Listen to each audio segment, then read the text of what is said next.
Blast off. Here we are. It's Tech Talk, baby. One part of the trinity of comic books review series coming at you live and direct from the crew of Comic Kid 84. Jeffrey Comic-Con Henson. What's up, guys? Ooh, flexing. He had his Wheaties this morning. He had his Zingers. He had his Red Bull. Yes, I did. That's right. And not to be outdone, we're on YouTube right now, but we're just borrowing it because YouTube is 90. Chad 90 MF Comics. What's up, my brother? Hey, that was a beautiful intro. Thank you, man. I'm always happy to be here with my comic bros, talking some comics, and it's Tech Talk, man. Like, this is one of the hottest things going on right now, so I'm super stoked to be here, man. Thank you for having me. I feel left out. Jeffrey's all poured up, drank, and we left out. We got to go get one, Kenny. No, it's not. It's no alcohol in it. It's just like a. I'm about to kill this whole thing of vodka right now. I got a bottle of water. Let's do it. Yeah, no, this is H2O. Yeah, that's what this was. It's like it's got some pre-workout in it. Yeah, we them water boys. Yeah, man. And what we're doing here is we just actually realized that the timing is so beautiful on these shows because we're gonna try and bring this to you every Tuesday. And just about every Tuesday, and we're covering the 3 hottest titles in the game. Detective Comics. I'm a huge Batman fan. Immortal Hulk. I'll let you take a guess on who's representing for the Immortal Hulk, which comes out next Wednesday. And Venom, the symbiotic. What sounds cool? The symbiotic superstar right now. My man Chad. Representing for him, killing it. He's yeah. Hell yeah, you know it. If I was to quote him, he fangirled out for Donny Cates. So it's only right that he represents. Yeah, I did. So we thought this would be cool that we're going to review for example, today we're going to review Detective 1002, and tomorrow 1003 comes out. So we want to get you hyped for it. Next Tuesday, we're going to hype you up. We're going to review Immortal 16, and then 17 is going to drop the next day. So just consider us the hype train. The hype bros. No, yeah. That's cool. Jeffrey Comic-Con, would you do the honor of giving a shout out to all the fine peeps in the chat today? Absolutely. We got a few people hanging out already. So we got our boy Caleb Comic Smurf Murphy. What's going on, buddy? We got Perry Comics. Yo, what's up, Perry? I was watching your show a little earlier with Edwin and Rod. You guys are doing a good job. I like that show. It's pretty fun. Comic Lover Omega, good to see you. Good to see you. And my boy Bake the Snake. What's up, Bake? How you doing tonight, man? And JP, Budget Collecting. Good to see you, JP. Thanks for joining us tonight. Ooh, yeah. And I know my boy Mr. Gretzky's in the building because he's a big Batman collector. He's been giving me I've been getting a sneak info onto how extensive his Batman collection is. I've heard him talk about it in other chats, and he's a legit Batman collector, so I'm glad you're here, my friend. Does he got a ton of old Volume 1 Detective Comics? I don't believe it. He's got quite a collection. Like 300 of them, he said. Yeah, well, he's got like freaking almost every Archie comic book ever made, and he's got super extensive Incredible Hulk collection, I know, too. Oh, it's Unruly Simeon. What's up, buddy? Good to see you. Yeah, Simeon. Wow, my chat's really delayed. He just popped up on mine. Yeah, man, we're reviewing. So do you guys all have the book in hand? Detective 1002? I got both of them just in case. I got 1001 and 1002. And I even got a variant. Very nice. Nah, I'm trying my damnedest not to buy multiple copies of books. I'm just trying to go with the cover I like the most. And I'm that one. Even though sometimes all the covers are hot. This is that blueprint variant, so this is the 4th one they came out with. I've already got the other 3. I don't buy a whole lot of variants either, but I just love these like blueprint style covers. I don't know, for some reason I think they're too cool. Oh, tremendous. Yeah, and plus it's my boy Mark Brooks. He's Yeah, like right? might be my favorite cover artist in the game. He's just so talented. I got another one sitting right here by Mark Brooks. Boom. That's a freaking. Oh, that's right. That is a Brooks, dude. Yeah. And he did some of those white tiger. I don't know if he did them all, but those white tiger covers. Have you ever seen those? It's like a 6 or 7 issue miniseries. They're all white, and they've got this chick, like she's like in a white tiger suit on them. Dude, some of them are incredible covers, man. Sweet. Yeah, Mark Brooks. Yeah, he's good and stuff. I think actually the detective issue that comes out tomorrow is the first of a big sweeping piece connecting cover that Mark is doing. So you'll notice your cover B tomorrow on Detective. Oh yeah. It look like half of an image. It's sick. So yeah, man, we all got our books in hand. Maybe we can just give a brief recap of 1001 before we jump into 1002. Chad, why don't you get that party started? What's happening? So much has changed since issue 999. Yeah. Now we're in 1001. What's going on? So pretty much in 1001, I mean, I guess it's not really a big reveal because it's already on the cover. But the big, thing is Arkham Knight is introduced into, DC comic book lore officially, you can say.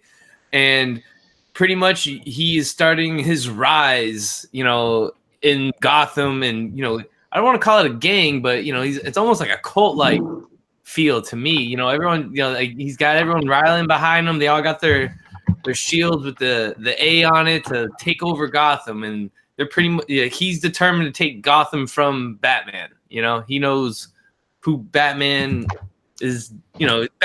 Pretty much it's saying Batman is not good for Gotham. And that he's not this true hero that he claims himself or turns himself out to be. And I guess that's like really the big thing. So what's awesome is in true Batman style, this book gets right at it, man. Like, if I'm not mistaken, he's fighting off the gang and stuff like that. And he's getting pretty beat up before you even get to the end of the book. And then once you get to the end of the book, he's face to face with who? Arkham Knight. Arkham Knight, man. And you're right. He's not like your traditional villain. Like, he's not really trying to terrorize the city. He's one of those like anti-hero. It seems like he's kind of coming at it from an anti-hero perspective. Like, he's not terrorizing the citizens. He's just trying to take down Batman because he thinks he should protect Gotham. Yeah. And it was a couple weeks since I've read that, so I don't know how that review was on that. So well, it's good. I just was gonna say, like, because it started out with all the dead bats, right? And that's what the book started out with. Yeah. And then Batman, him and Gordon are talking back and forth. And they're trying to figure it out. Yeah. And then Batman goes to that one dude's wife, the man bat's wife, and then she like injects herself with some serum and turns into a crazy bat. And then she goes out, flying out the window, and Batman like grabs onto her, and they're like flying in the sky, and there's like a man-made sun or something like that, a fake sun in the sky that's like attracting everything. And then that's when the Arkham Knight shows up, and it's all like medieval, right? Like bow and arrows, and crazy looking, like kind of like a knight's suit on type of thing. And there's a dope theme to that, like that day bomb that Jeff just mentioned. Is like he's like his whole crew, like their chant is like burn back the dark, burn back the dark. Yeah. So his thing is like you've had this city covered in darkness for too long. I'm gonna need you to come out into the light. So he sets off that day bomb, which it's in the middle of the night, but it totally illuminates the city. And he's like, you can't hide in the shadows, Batman. You need to fight me in the light. And it's pretty epic. And he shines that bright ass light on him, don't he?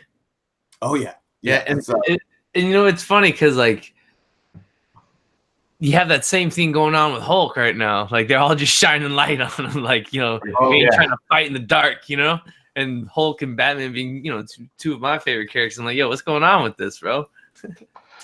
Unboxed Warehouse, good to see you. Thank you for joining us tonight. That was kind of where that one left off, was Arkham Knight showing up, and that was like the whole theme, kind of like for that short little showing of him in issue 1001 was Batman was it him keeping them in the shadows or something like that? Like we've been in the shadows for too long or something like that. They say. Yeah, pretty much. I think he feels like he's taking his rightful claim back, what have you. Yeah. Yeah, man. So that's where we're at in issue 1002, because it pretty much builds up right to the Arkham Knight confrontation with Batman. And 1002 doesn't really waste any time, and you start right out with Arkham Knight's boot on Batman's head. Right where 1001 left off with that same shot. So. Yep. And he's like, "You think this is your city? You're so incredibly arrogant. I don't recall anyone ever giving it to you." Which I thought was pretty cool. Yeah. There's a lot of cool moments in this book, particularly, I think. And the phrase he says, "In my mind," this is Arkham Knight talking, "in my mind, Gotham's a victim, a kidnapped victim, and you're the kidnapper." Dude, pretty epic. So, yeah, and dude, how about, I love when a comic opens up with an awesome double page. I mean, spread? Yeah, man. Medieval, that like the whole theme too. And the art is great in this book too. It was pretty good, right? I do have one critique on it. Like, I think overall it's great, and man, this artist draws Arkham Knight beautifully. I'm not big on the way Batman is drawn. It's a little different, right? Something a little off about it. He's got like a big old head. I don't know. Something's weird about it, but it's all good. I'm down. Artist's name is we're talking Brad Walker on pencils, and of course, who's behind the writing pen? Tomasi. Peter J. Tomasi. Tommaso. I will say this.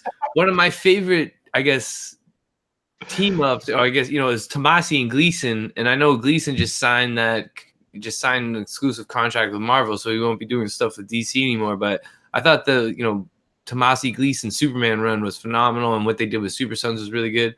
So it would have been cool to see them do Detective together.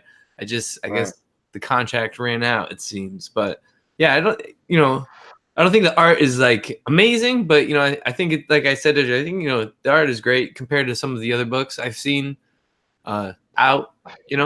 So I'll tell you that Mark Brooks variant though is super wicked. He should be doing the inside too, though, bro. No? Oh yeah, it's just something about, like, overall it's not even that bad. Like, look at that Arkham Knight lunging scene. I mean, that's a work of art. But there's something every time I see this goddamn Batman on the panel, I'm like, there's something weird about the way he looks. Well, if you've been reading this series, like all the way up through like issues 9, 9, 8, like Batman was he looked a lot different. You could tell. And then like I right around issue, I guess 1000, is they kind of switched him up a little bit. Like you can see on the cover of 999, he just, I don't know. I felt like Jim Lee. Yeah, it's Jim Lee cover. Well, that's right. That's the main cover, though. One thing that they are doing artistic wise with Batman is, like, in his eyes, is usually they're just either flat white or you see his eyeballs. In this, they're doing like almost like a shiny goggle deal, and that's why his eyes look a little funny. But I guess it's not, it's an all right creative touch. I felt like they were making him look awfully young, like especially in the scenes when he's out of the bat suit. Like I was like, well, he sure does look young, especially for Damian being, there. He's a little older. That's a good point. Oh, I'm gonna have a major gripe on the art on the next page, but let me. Story wise, is shots blast off, and Batman makes a mental note that the Arkham Knight actually got in the way of a ricocheting bullet to save that police officer. Yeah. So, that's further illustrating he's not like terrorizing the city. Yeah, he. I think he's there for one purpose. I think he's like trying to take Batman's place or something. Yeah, just try to go straight up one-on-one with Batman and take the mantle, so to speak. Yeah, it's like a job interview. Yeah. I do have one question. Exactly what it is for the cow. We haven't gotten there quite yet, but when we do, I'll let you know. Okay. The one thing I hate in this artist, I'm gonna, he's not on my, he's gonna get on my shit list by the end of this issue. When artists kind of do the lazy thing and they just copy images panel to panel. So look at Batman's face in this panel. Okay, make a mental note of that. When we jump onto the next page, which is kind of a weird panel, it's just trying to illustrate a standoff, but they just they use the whole 2 pages for it. But that Batman image is the same one that I showed you last page, zoomed in. Then you jump to the next page, same Batman image, copy paste, and he has the nerve to do it again. Copy paste. That's the same Batman drawing. Dude, it's the same one. It's the same one on all 3 of these. Yeah, literally copy paste. Like, yeah, dude, come on, man. It's just they zoom. This one's the far out shot. Zoom in a little bit right here, and then zoom in right here. So technically, if you want to count it, because you got, can you see what I'm doing? You got this panel of his hands, and this panel of his face, and this panel right here. 4 panels are all of the same picture. Yeah, and then the one last on the page before too was an extra zoomed in one of his eyes. It's crazy. I mean, you get a lot of panels in this book, man. I mean, I hear you, but Panel Mania. But also too, he's on a deadline, bro. You know what that's like.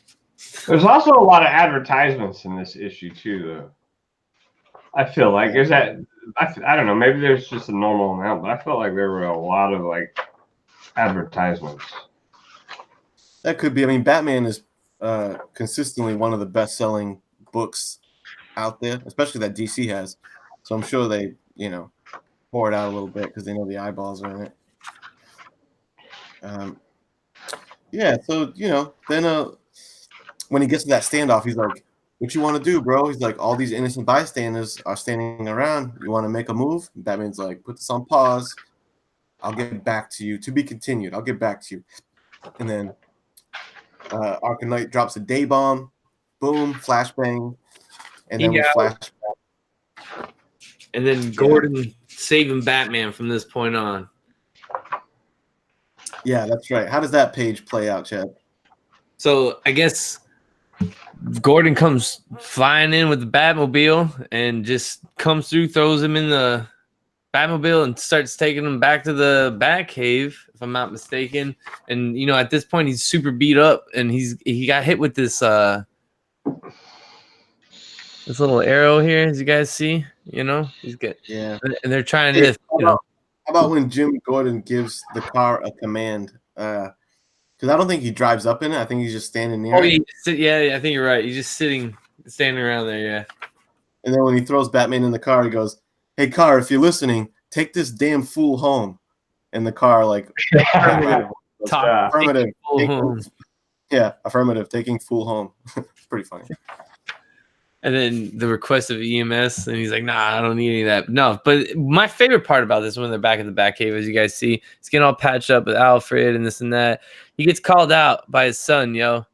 Yeah. It's like, yo, first you messed up from the beginning, pretty much, And he's like, let me get a crack at it, like you should have, and I can help you out. So he's like, you rest up, and I'm gonna go do my thing. So now this is where I think it starts to take like an awesome turn in a sense, because you get a little solo Damian Wayne mission. Yeah, right? I love Damian. Yeah, and I don't. They got Bat-Hound in this book too. It's pretty cool. Yeah, he's sitting there, chilling. Just chill. Yeah, I love that he throws him a little bat squeaky toy. Yeah. So Damian starts heading out, and I guess he's underwater now under a Paro Bay. And he's trying, I guess, to find like some secret location. If I'm not mistaken, did he get some? Yeah, what led him to that water was like, he's like followed some fragments of the day bomb thing, and he wants to like recover a piece of it because he wants to examine it and try to, retroactively find some data off it. But yeah, so that's what he's doing in the ocean like that. He's looking for a piece of shrapnel from that day bomb. Yeah, and he's and it's cool. It's got in true detective style, it has a full detective feel, you know, especially when Damien's going out trying to do his thing right here, which I thought was pretty cool. And just down in the water, and he comes across like some sort of, I guess you could say like, well, he gets found actually. You can see here, this last panel right here. Who finds him down there, snooping around? Get scooped up. Our new boy Arkham Knight gets scooped up by Arkham Knight. He's taken to, I guess, like this underground or underwater base. It seems like. Yeah, that's what I would call it. Yeah, So I don't know. He says it's a castle and a dungeon, so I mean, take that Right. for whatever you mean. Right. And then I guess, you know, he's showing him around, and he just starts talking to him about, like, you know, you and I are the same, or he treats us, you know, like we don't mean anything to him, and he's like referring to different I guess to all the Robins that that Batman has ever interacted with, you could say. And I do like this little, like, I don't know what type of Robin suit this is, bro. Yeah, that's an Right, Arkham. That's like an Arkham Knight version. So Dude, I really want to see that suit in action. And right. And I gotta say, this Arkham Knight guy, his dialogue is written so good. Because this is when he's telling Damien, "You're a Robin, a songbird, a creature of the day, being tainted by the dark. I'm not only Gotham's savior, young man, I am yours." So he's trying to draft Damien. I'll leave you to contemplate what was said. Yeah. Profess your fealty in true, like, medieval terms. You know, profess your fealty. But Damien's like, nah, I ain't about that. Huh. So he starts trying to, like, you know, figure his way out. And I guess he's collected enough data or intel that he's needed. And then I guess. Yeah, how does that play out, Jeff? Those last couple pages. You seen what was cooking there when Robin does his great escape? Yeah, he's like, you getting free from being tied up. Pull the Houdini. Yeah. Yep. Bang. He And then uses the candle to like burn the ropes off his hand. Yeah, it's pretty slick. Not the best part is when he goes straight parkour, but he forgot to mention parkour before he started going wall climbing there. Yeah. Yeah. True. Little parkour goes through the sewer system, pops out. Yeah. No, I got a question on this next page. Like, are these characters? Where are they? Like, are they like? They're not like inside of the room with him, right? Dude, I thought the same exact thing. At first, I thought this was like inside of Robin's head, and then I looked up and I was like, no, well, he can't be having a vision because the Arkham Knight's standing right there. Maybe it's like camera feed. Could be. There's a blue tint on all those little boxes. Oh, and this is the page we're referring to. We get the big confrontation page of Arkham Knight and Robin, and there's these 6 squares, and they're all different Batman rogue villains kind of talking smack. But it's unclear where they are because they're not chilling in that room, and they all have this blue tint on it, which makes me think either behind glass or on a TV monitor screen or something. Yeah. But yeah, it's odd. It's really odd. Intriguing, I guess, but yeah. And then there's one more page, if I'm not mistaken. Yep. it sure is. And this is probably like the big shocker. Dude, he takes the helmet off. So brother. Is that what happened? Oh, I see it now. Yeah. So that's an amazing cliffhanger. And I mean, of course, anyone that's played the game, we all know it's Jason Todd as Arkham Knight. But obviously, Jason Todd, and it can't be because he's the Red Hood or Red Assassin or whatever his name is right now. I would think that the Hood, right? Isn't it the Hood? Didn't you it's just Red Hood. Just Red Hood. Yeah. I think. So man, I don't know, dude. I'm surprised. We know for sure though that this is Jason Todd. Maybe this is like some alternate reality version or something like that. Yeah, I'm thinking they're not beholden to make it Jason Todd. You know, I think they're probably going to make it somebody else because this guy's a lot different than Arkham Knight. I mean, just even the way he talks, you could tell it doesn't sound like he's from around here. Is why I was saying, and the whole medieval theme that was being put out, the bows and arrows.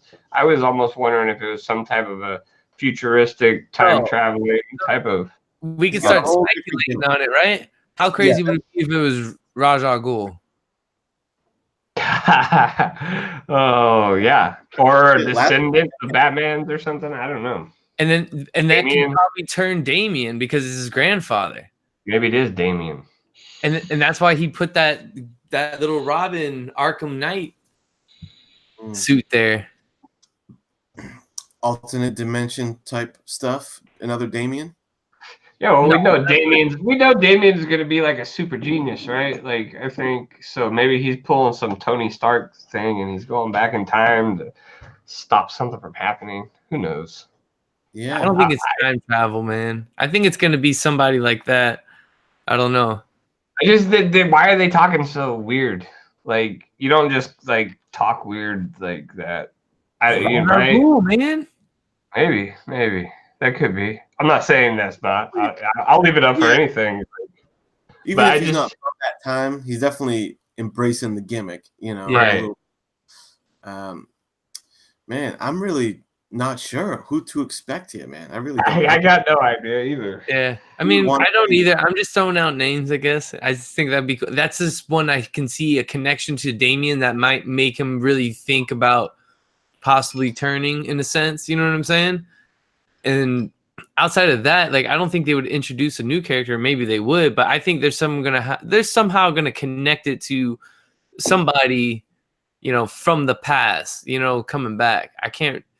That's a full head of black hair. You know, yeah, I guess you're right there, but that's all in the shadow. Yeah, still a lot of hair though. I guess you're right. Ra's al Ghul can do Lazarus Pit stuff. It could be perhaps maybe an unknown brother of Damian or something. You know what I mean? Another one of Ra's al Ghul's kids. Tim, dude, you know who it needs to be? Just make it Tim Drake. He's a bum nowadays anyway. Red Robin, who gives a damn Red Robin? But is he even doing anything? Is he in Young Justice, right? I think he's in Young Justice. Is he? I think so. Oh, yeah, but is that Wonder? That's Wonder Comics, right? Yeah. Is that even in continuity? I don't know, but that could work. Tim Drake. I've been really that bored. Would make sense too. It would make sense. Yeah, because I loved Jason Todd becoming Red Hood. I loved Dick Grayson becoming Nightwing. Damian's my favorite Robin. Tim Drake was always the one where I was like, Red Robin, like, didn't really do it for me. His costume is lame. So this is definitely cooler. Yeah. This is definitely cooler. You might be onto something, Kenny. You might have figured it out. Tim Drake? Yeah. Yeah. That's why this is detective talk, y'all, because I just sleuthed it out. Yeah. Tech talk, baby. Possibly, yeah, man. That would make sense. And then you're allowing that character, to grow out of that role, Right. So let's do it. Does it have to be a male? No, you can throw a female out there. I mean, I don't know any that it would be, but I'm just trying to figure. Is there anything that tells us that it is a man, though? Like, I mean, not necessarily, but aside from just like the physical size, yeah, like that's a pretty imposing size. Yeah, I agree. That'd be a hell of the only thing that made me think of it possibly was the full head of hair could have. Right. I mean, I'm not, just. You heard it here first. Jeffrey's betting on Renee Montoya. Raven. Probably because she's on the next page. That's what I was thinking. I was like, oh, maybe it's that chick. I like the Tim Drake spec. All Yeah. I know, dude, is. Oh, you know who else it could be? No. Who? Oh, man. This would be crazy. And. I don't know, and then but imagine if it was Duke. But I guess he turned into the Signal, so never mind. Yeah, you never read New 52, I think. I don't know who that person is. The guy, the black kid with the yellow suit. Oh. of his. He was. I think he was in some issues, a couple issues back of this. Could it be Gordon's son? Ooh, that would be cool. You know, Black Mirror guy.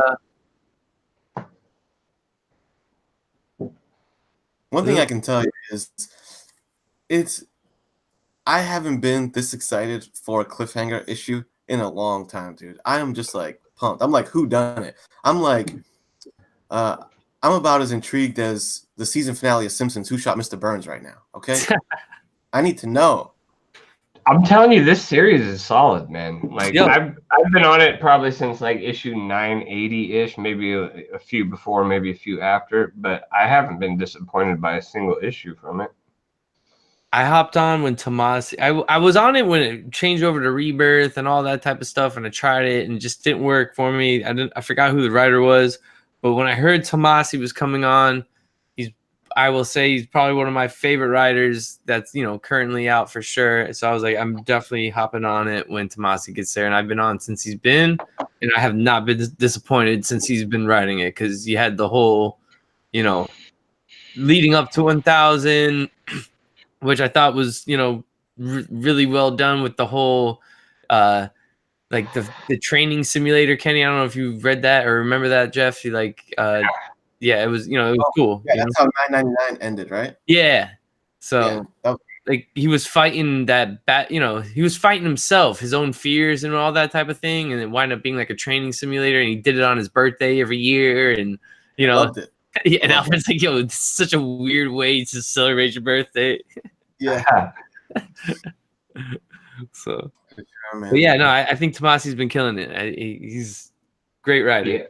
I got no complaints from this series, especially these last 2 issues. Great way to get the new. Super excited about tomorrow. For sure, man. That's it. You're ready. You're primed for 1003. Hopefully, we did our job and got you as excited as we are about it. And that's how we roll, man. We're in, we're out. These are easily digestible 30-minute bangers. We're gonna review the issue, let you know what's going on. And let you go about your day, man. Right? Pretty much, man. That's how we roll. Thank you guys for joining us. We're not going to belabor the point, y'all. We let you know what's popping. Hey, I do want to know, though, yeah, if you guys got anything going on coming up in these next couple of days. You guys got any live shows or anything like that happening? On the YouTubes? Well, Jeff, why don't you go first? You probably got like 12 things to plug. I got a hunt on Friday. Then I got Coast to Coast with Rod on Saturday. I got the Big Show with Big Will Sunday morning, 11:45 a.m. We just had Chad on there last weekend. Thank you again. A lot of fun. 5:30 p.m. Pacific time. Direct Edition Squad, and then start the whole week over again. And we'll be back with you guys on Tuesday. Hell yeah.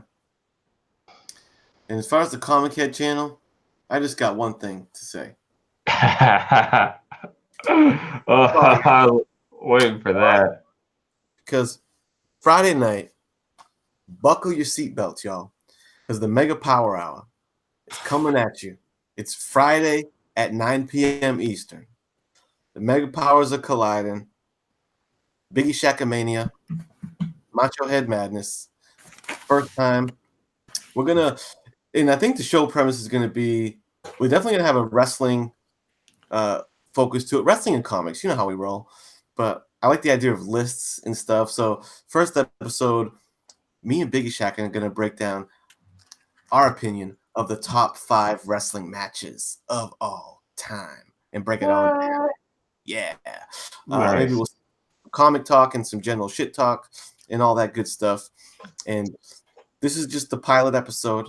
And it's only a matter of time until we have guests on like the other belt rocking champ Y290. I can't let you floss on me and not throw on my gold real quick. And you already know, Kenny, YouTube is 90, so I'm always up to something. You can find me tomorrow night, 90 MF Comics, with the 90 Miles from Comics podcast crew, 8 o'clock. We'll be talking about books that came out last week. We'll be showing you guys what we pick up tomorrow for New Comic Book Day.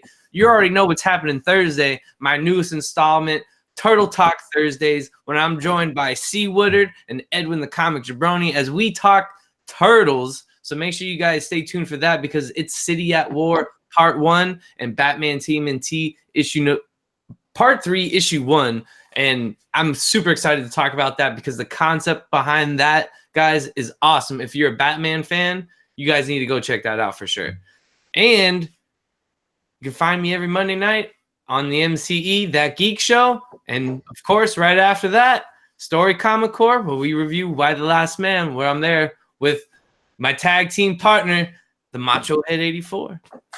Uh-huh. So there you have it. He's doing Turtle Talk. This has been Tech Talk. Catch us next Tuesday for Immortal Talk.